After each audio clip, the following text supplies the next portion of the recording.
Hello, dear students. Myself, Aman Belim. This is my first YouTube video, and today I am going to discuss about how to prepare for the GPAT and NIPER, and how I got GPAT 2023 All India Rank 7 and NIPER 2023 All India Rank 10 by self preparation. So today I am going to explain you and going to teach you that how you can also prepare by self without any kind of coaching. So let's start the video. So the important subjects in the GPAT is mostly your PCI syllabus is your GPAT syllabus. There is no difference, any kind of difference between GPAT and NIPER. So mostly the basic thing is all you learn in your 4 year of B Farm. This is your that is your GPAT syllabus. So there is no difference. So what you have to mostly learn the subjects like pharmacology.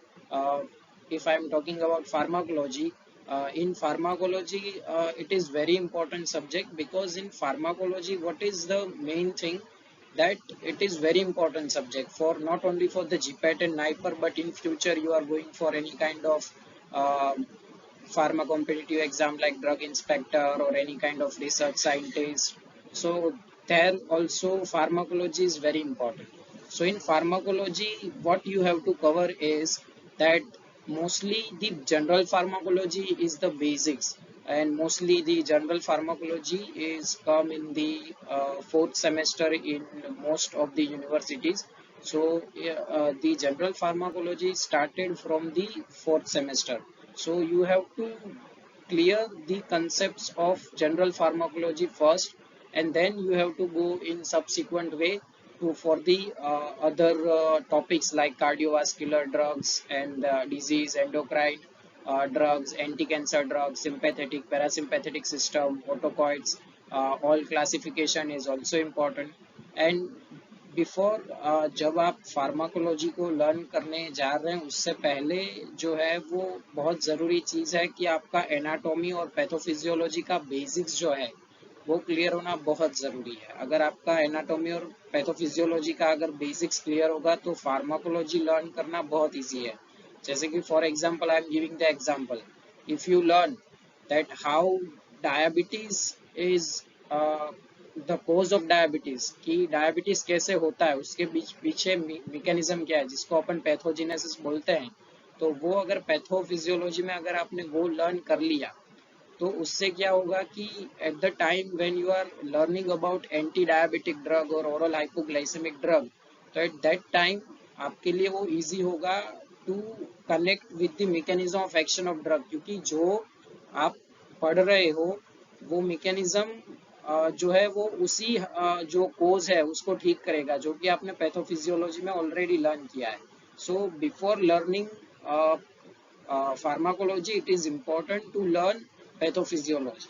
तो ये बहुत ज़रूरी चीज़ है कि आपको उसको पहले से ही लर्न करना है, एनाटॉमी और पैथोफिजियोलॉजी. और इसीलिए जो प्रिपरेशन है हमें हमेशा जीपेट का वो हम अपने सेकेंड सेमेस्टर थर्ड सेमेस्टर से कर देना चाहिए, क्योंकि वो बहुत ज़रूरी चीज़ है. क्योंकि अगर आप सेकेंड सेमेस्टर थर्ड सेमेस्टर से शुरू कर देंगे तो उससे क्या होगा कि आपके लिए जो है वो कवर अप करना इजी होगा, क्योंकि वो बेसिक सारा जो है पैथोफिजियोलॉजी का और एनाटॉमी का वो वहाँ से शुरू हो जाता है, और वो आपको फार्माकोलॉजी लर्न करने में बहुत मदद करेगा.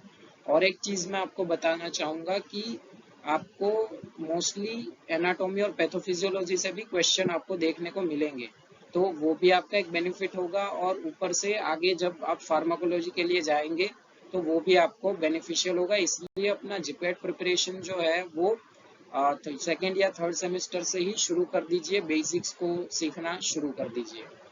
तो अब हम नेक्स्ट सब्जेक्ट की ओर बढ़ते हैं. नेक्स्ट सब्जेक्ट है फार्मास्यूटिक्स.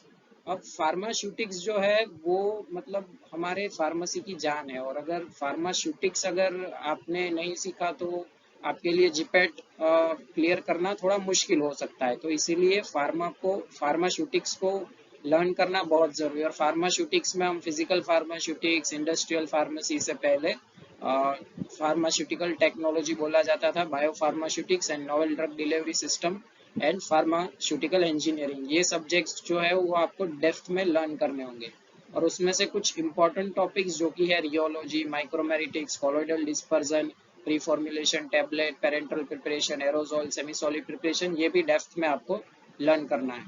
अब फार्मास्यूटिक्स का भी जो बेस है वो सेकेंड या थर्ड सेमेस्टर से, मोस्टली फार्मास्यूटिकल इंजीनियरिंग शुरू होता है सेकेंड सेमेस्टर से, और आई थिंक जो है वो फिजिकल फार्मास्यूटिक्स भी थर्ड सेमेस्टर से शुरू हो जाता है। तो इसीलिए अगर आप वहां से ही साथ साथ में उसका भी, इस सब्जेक्ट का भी प्रिपरेशन अगर आप शुरू कर देंगे तो आपके लिए वो बहुत ईजी हो जाएगा और अल्टीमेटली वो आपको फायदा देगा। और एंड में, क्योंकि अगर आपने सेकेंड या थर्ड सेमेस्टर में प्रिपरेशन शुरू कर दिया तो एंड में रिवीजन टाइम आपको ज़्यादा मिलेगा, और रिवीजन टाइम ज़्यादा मिलेगा और साथ साथ में क्योंकि आपका रिवीजन टाइम ज़्यादा मिलेगा तो अल्टीमेटली वो एंड रिजल्ट आपका जो है वो बहुत अच्छा होगा। तो इसीलिए ये ज़रूरी है कि आप स्टार्ट अर्ली प्रिपरेशन जो है वो शुरू कर दीजिए, तो आपको वो बहुत बेनिफिशियल रहेगा। और यहाँ पे मैंने कुछ बुक्स जो है वो, जो भी बुक्स मैंने अपनी प्रिपरेशन के लिए यूज़ किए, सारी की सारी स्टैंडर्ड बुक्स के नाम और किस सब्जेक्ट के लिए कौन सी बुक, वो मैंने आगे फार्माकोलॉजी वाले स्लाइड में भी मेंशन किया है। इस स्लाइड में भी आप देख सकते हैं कि फ्यूटिक्स के ये जो सारे सब्जेक्ट्स हैं उनमें कौन सी बुक किस सब्जेक्ट के लिए आपको बेनिफिट करेगी, वो मैंने मेंशन किया हुआ है। तो यहाँ पे आप देख सकते हैं कि फिजिकल फार्मास्यूटिक्स के लिए अल्फ्रेड मार्टिन है, ये बुक मतलब मोर देन इनफ है। अगर आप फिजिकल फार्मास्यूटिक्स अल्फ्रेड मार्टिन से पढ़ लेते हैं और उसको पूरा कंसेप्ट को डाइजेस्ट कर लेते हैं तो आई थिंक आपको और किसी भी बुक के लिए जाने की ज़रूरत नहीं है, क्योंकि अगर आप क्वेश्चन देखेंगे तो आपको पता चल जाएगा कि Martin is more than enough. फिर इंडस्ट्रियल फार्मेसी के लिए लैकमैन है, रेमिंगटन है, एनशेल है। यहाँ पे आपको लैकमैन में जो है वो टेबलेट वाला चैप्टर बहुत अच्छा दिया गया है, रेमिंगटन जो है उसमें आपको पेरेंट्रल वाला चैप्टर जो है बहुत अच्छे से मिल जाएगा, और एनशेल जो है उसमें आपको टेबलेट भी अच्छा मिल जाएगा, पेरेंट्रल भी, उसमें कुछ चीज़ें जो है वो इन दोनों बुक्स में जो नहीं दी गई है वो इसमें भी अच्छे से दी गई है, तो वो भी आपको जो है वो अच्छे से क्लियर होगा। फिर बायो फार्मास्यूटिक्स, अब इस सब्जेक्ट के लिए एक और मेरा एडवाइस है आप सब लोगों को कि आप जो है वो बायो फार्मास्यूटिक्स को जो है वो फार्माकोकाइनेटिक जो पोर्शन है दिया गया है हमारे जनरल फार्माकोलॉजी में, फार्माकोलॉजी सब्जेक्ट में, तो वो अगर आप इसके साथ कनेक्ट करेंगे तो आपको पता चलेगा कि बायो फार्मास्यूटिक्स जो है वो उन्हीं सारे फार्माकोकाइनेटिक पैरामीटर जो हम ADME parameter, absorption, distribution, metabolism और एलिमिनेशन बोलते हैं, उन्हीं सब्जेक्ट के ऊपर जो है वो बेस्ड है। तो अगर वो आपका पहले से अगर फार्माकोकाइनेटिक क्लियर होगा तो आप जो है वो इजीली जो है वो आप बायो फार्मास्यूटिक्स को पढ़ पाएंगे। और ब्रह्मांकर बुक इज वेरी गुड, और अगर आपको थोड़ा और डीप में जाना है तो लियोन शार्गिल करके भी बुक है, ये दोनों स्टैंडर्ड रेफरेंस बुक है, आप इससे पढ़ सकते हैं और आपको सारे के सारे क्वेश्चन फिर आप बायो फार्मास्यूटिक्स से भी आप इजीली कवर अप कर पाएंगे। और हाँ, और एक चीज जो टोटल फार्मास्यूटिक्स से जो क्वेश्चन आते हैं वो 38 क्वेश्चन आते हैं, और इन सब्जेक्ट से आप समझ लीजिए कि फिजिकल फार्मास्यूटिक्स से 8-10 क्वेश्चन हो गए, 8-10 क्वेश्चन जो है वो इंडस्ट्रियल फार्मेसी से हो गए, 8-10 क्वेश्चन यहाँ से हो गए, और बाकी जो बचे हुए हैं वो फार्मास्यूटिकल इंजीनियरिंग से आपको देखने को मिल जाते हैं। तो ये ज़रूरी है। और फार्मास्यूटिकल इंजीनियरिंग जो है उसके लिए भी मैं आपको इम्पोर्टेंट सब्जेक्ट्स टॉपिक्स जो है वो बताना चाहूँगा। बुक उसके लिए CVS सुब्रमण्यम करके है, तो उसके लिए मैं आपको बताना चाहूँगा कि जो फार्मास्यूटिकल इंजीनियरिंग है उसके लिए मिक्सिंग है, फिल्ट्रेशन है, फिर जो distillation, evaporation, size reduction, size separation and flow of fluid, इतने जितने भी मैंने ये जो टॉपिक्स मेंशन किए हैं, ये सारे के सारे टॉपिक्स जो है वो आपको कवर अप कर लेने हैं, वो आपको बहुत मदद करेंगे, मतलब बहुत ही ज़्यादा मदद करेंगे, और फार्मास्यूटिकल इंजीनियरिंग से इतने हार्ड क्वेश्चन आते भी नहीं हैं। तो अब हम नेक्स्ट सब्जेक्ट की ओर मूव करते हैं। तो नेक्स्ट सब्जेक्ट है फार्मास्यूटिकल केमिस्ट्री। अब फार्मास्यूटिकल केमिस्ट्री जो है मोस्टली मैंने देखा है कि स्टूडेंट्स को थोड़ा सा हार्ड लगता है, लेकिन इसके लिए बहुत अल्टरनेटिव ऑप्शन है, और फार्मास्यूटिकल केमिस्ट्री अच्छा अल्टरनेटिव ऑप्शन मैं आपको बता रहा हूँ। फार्मास्यूटिकल केमिस्ट्री के लिए आपको पहले तो organic chemistry, pharmaceutical analysis and medicinal chemistry, ये 3 सब्जेक्ट को के ऊपर आपको ध्यान देना है, इससे ज़्यादातर क्वेश्चन आते हैं। और उसमें भी ऑर्गेनिक केमिस्ट्री जो है वो बहुत इंपॉर्टेंट है, क्योंकि ऑर्गेनिक केमिस्ट्री से आपको नाइपर में भी क्वेश्चन देखने को मिलेंगे और जीपैट में भी काफ़ी सारे क्वेश्चन ऑर्गेनिक केमिस्ट्री से मिलेंगे। और वो भी जो बेसिक ऑर्गेनिक केमिस्ट्री है उससे आपको देखने को मिलती है। अब जो बेसिक ऑर्गेनिक केमिस्ट्री है मतलब कि जो हमने 11th-12th में सारा का सारा जो बेसिक्स पढ़ा है जनरल ऑर्गेनिक केमिस्ट्री, जिसमें हम मेसोमेरिक इफेक्ट, इंडक्टिव इफेक्ट, जो SN1 SN2 रिएक्शन है, E1 E2 रिएक्शंस है, वो सब जो भी बेसिक है 11th-12th का, आइसोमेरिज्म वगैरह जो भी टॉपिक्स है वो सब आपको कवर करके रखना है, उसी से ज्यादातर क्वेश्चन आएंगे। और हिट्रोसाइक्लिक केमिस्ट्री जो भी सारे हिट्रोसाइकल्स है, थायाजोल, पाइरोल, फ्यूरान वगैरह जो भी हेट्रोसाइक्लिक रिंग्स जो मेंशन किए उसके सिंथेसिस मेंशन किए हुए आपके सिलेबस में, वो आपको कवर अप कर लेना। और आइसोमेरिज्म में आपको optical isomerism and geometrical isomerism इसका पूरा आपको डिटेल में पता होना चाहिए, क्योंकि इससे भी क्वेश्चन मोस्टली आता ही है। और एक और चीज कि अगर आपको मेडिसिनल केमिस्ट्री को क्लियर करना है तो उसके लिए मेडिसिनल केमिस्ट्री के लिए आपका बेसिक ऑर्गेनिक अगर क्लियर होगा, अगर आपको जो हिट्रोसाइकल्स जो भी बेसिक हिट्रोसाइकल्स आई थिंक 15 या 20 हिट्रोसाइकल्स है उसके अगर स्ट्रक्चर आपको याद होंगे तो आपके लिए जो है वो मेडिसिनल केमिस्ट्री को समझना और इजी हो जाएगा। तो इसीलिए आप ऑर्गेनिक को पहले क्लियर कीजिए, फिर अगर आप मेडिसिनल केमिस्ट्री के लिए जाएंगे तो आपको बहुत इजी रहेगा। फिर आपको मेडिसिनल केमिस्ट्री बहुत इजी रहेगा। और मोस्टली जो मेडिसिनल केमिस्ट्री से ज़्यादा क्वेश्चन नहीं आते, 2 या 3 क्वेश्चन आते हैं, लेकिन वो आते हैं हमेशा, 2 या 3 क्वेश्चन फिक्स है। तो वो ज़्यादातर या तो आपको उस ड्रग, कोई ड्रग का स्ट्रक्चर पूछेंगे, या तो IUPAC नेम पूछेंगे, या तो उसमें कौन सी हिट्रोसाइकिल है वो आपको पूछा जा सकता है।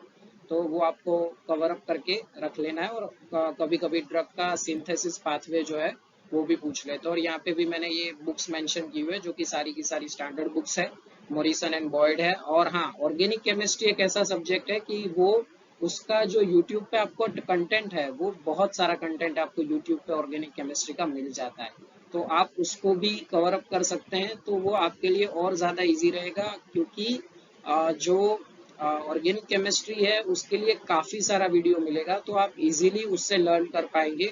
अच्छे अच्छे आपको बेसिक ऑर्गेनिक के मिल जाएंगे। तो अगर आपका बेसिक्स भी क्लियर नहीं है तो आपको बेसिक से लेके सारा का सारा जो ऑर्गेनिक केमिस्ट्री है वो यूट्यूब वीडियोस में भी मिल जाएगा, और आप इस बुक्स को भी रिफर कर सकते हैं। और डेप्थ में आपको वीडियोस मिलेंगे, तो आपका एकदम बेस जो है वो एक बार वो सारा का सारा यूट्यूब पे जो कंटेंट अवेलेबल है अच्छा अच्छा, वो आप सर्च आउट करेंगे तो इजीली मिल जाएगा। तो उससे आप इजीली फिर कवर अप कर पाएंगे। और एक बार ऑर्गेनिक केमिस्ट्री ऐसा सब्जेक्ट है कि एक बार अगर आपने सीख लिया, आपको समझ में आ गया, तो फिर आपको जो है वो दूसरी चीजें देखनी नहीं पड़ेंगी। और एक बुक है बाल एंड बाल करके, और मेडिसिनल केमिस्ट्री में विल्सन एंड गिसगोल्ड करके बुक है, बहुत अच्छी बुक है ये। और एक आशुतोष करके बुक है। और फार्मास्यूटिकल एनालिसिस के लिए GR चटवाल। अब यहाँ पे मैंने फार्मास्यूटिकल एनालिसिस के लिए टॉपिक मेंशन नहीं किया, लेकिन आप नोट डाउन कर लीजिएगा कि NMR, फिर मास स्पेक्ट्रोस्कोपी, फिर IR spectroscopy, fluorescence spectroscopy, UV spectroscopy, और मास स्पेक्ट्रोमेट्री। आगे शायद मैंने गलती से स्पेक्ट्रोस्कोपी बोला होगा, मास स्पेक्ट्रोमेट्री उसको बोला जाएगा, क्योंकि वो एक स्पेक्ट्रोस्कोपिकल टेक्निक नहीं है। जो मास स्पेक्ट्रा है वो स्पेक्ट्रोकेमिक स्कोपिकल टेक्निक नहीं है, वो थोड़ा अलग है। तो मास spectra, NMR, UV, IR, fluorescence, ये जो है वो आपको डिटेल में जो है वो कवर अप करना है, बहुत ज़रूरी है, तो उसको डिटेल में कवर अप कर लीजिएगा। अब हम नेक्स्ट सब्जेक्ट की ओर बढ़ते हैं। तो नेक्स्ट सब्जेक्ट जो है वो है फार्माकोग्नोसी। अब फार्माकोग्नोसी मोस्टली मैंने भी कम पढ़ा था, और ज़्यादातर स्टूडेंट को जो है वो फार्माकोग्नोसी थोड़ा बोरिंग लगता है, क्योंकि इसमें क्या है कि आपको फैमिली याद रखना पड़ता है, उसका सिनोनिम याद रखना पड़ता है, वगैरह चीज़ें याद रखनी पड़ती है। तो फार्माकोग्नोसी में 10 ही क्वेश्चन होते हैं, और ज़्यादातर जो है 10 में से 6 या 7 क्वेश्चन आपको या 5 या 6 क्वेश्चन आपको जो है वो बेसिक पे देखने को मिलता है। तो कोग्नोसी को अगर आप इतना डीप में ना पढ़े तो इट्स ओके, बट जो कुछ जो बेसिक टॉपिक्स है फार्माकोग्नोसी में, लाइक अल्केलॉइड है, ग्लाइकोसाइड है, टेनिन है, और जो सिकिमिक एसिड पाथवे है, एसिटेट मेवालोनेट, मेवालोनेट पाथवे है, मेलोनेट पाथवे है, तो ये जो सारे पाथवेज है, मेटाबॉलिक पाथवेज, और ये जो अल्केलॉइड, ग्लाइकोसाइड, टेनिन, ये सब का बेसिक आपको क्लियर करना है। मतलब इनका क्लासिफिकेशन अलग अलग टाइप से जो है वो इन स्टैंडर्ड बुक्स में, कोकाटी, ट्रेसन एवांस में आपको मिल जाएगा। तो उसका बेसिक क्लासिफिकेशन दिया होगा, इन ड्रग के बारे में बेसिक दिया होगा, बेसिक में केमिकल टेस्ट है, वो सब चीज़ें जो है बेसिक में, केमिकल टेस्ट, क्लासिफिकेशन, ये सब आपको दिया होगा। तो वो आपको कवर अप कर लेना है।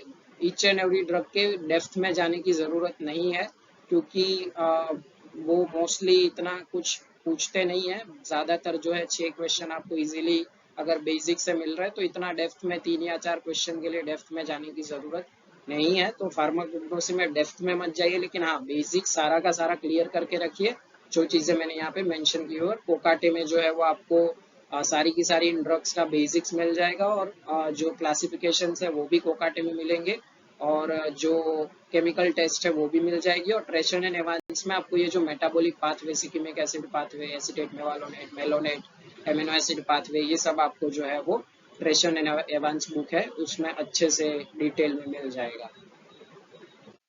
और एक चीज जो है वो मैं आपको बताना चाहूंगा कि आप जो है वो और एक चीज को कवर करिए कि एमसीक्यू जो है वो सॉल्व करना जरूरी है, पर एमसीक्यू स्टार्टिंग में सॉल्व नहीं करेंगे तो चलेगा, लेकिन आपको पहले पूरा बेस क्लियर करना है।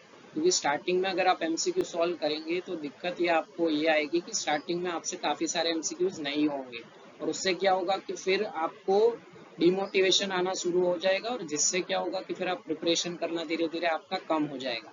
तो उसके लिए क्या करना है कि स्टार्टिंग में आपका पूरा फोकस जो है वो आपके बेसिक फंडामेंटल्स को क्लियर करने पर होना चाहिए।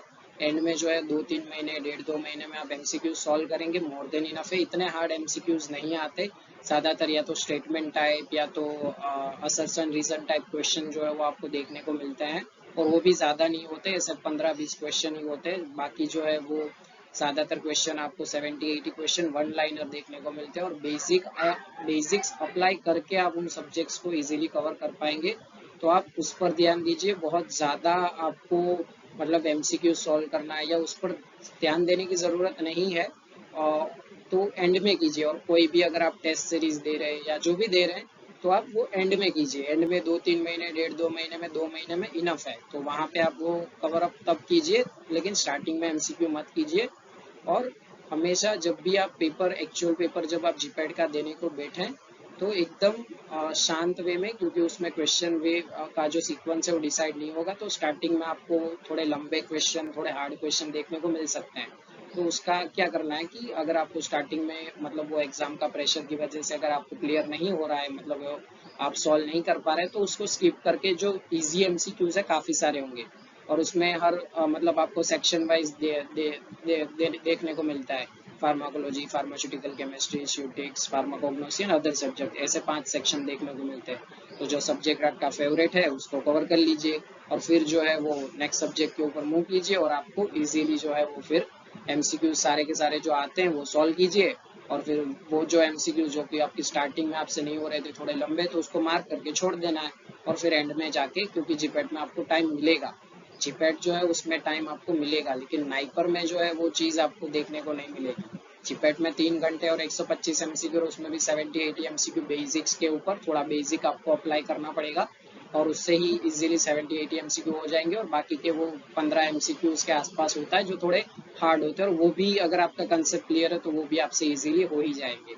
और एक चीज़ जो है वो नाइपर के बारे में अगर हम बात करें, तो नाइपर के केस में जो सिलेबस आपने जीपैट में पढ़ा है वही मोर देन इनफ है।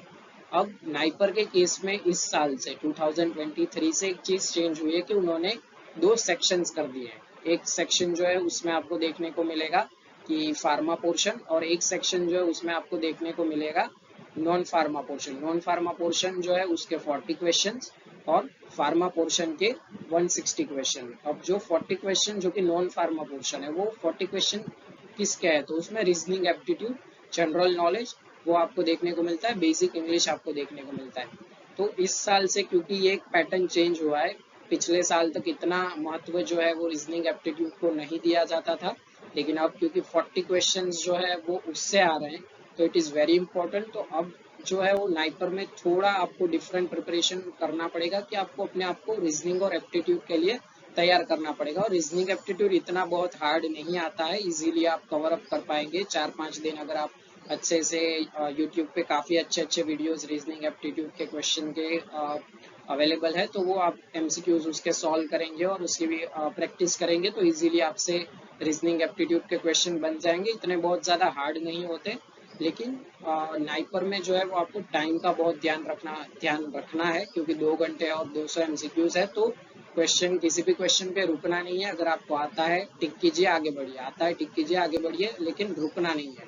ठीक है, एंड में आप ऐसा अपना जब भी स्ट्रेटेजी बनाए तो उसमें एंड में 10 मिनट रखें कि वो 10 मिनट में आप चेक कर सके कि आपने जो भी टिक किया है वो सही किया है। लेकिन स्टार्टिंग में किसी भी एमसीक्यू के ऊपर आपको रुकना नहीं है। ठीक है।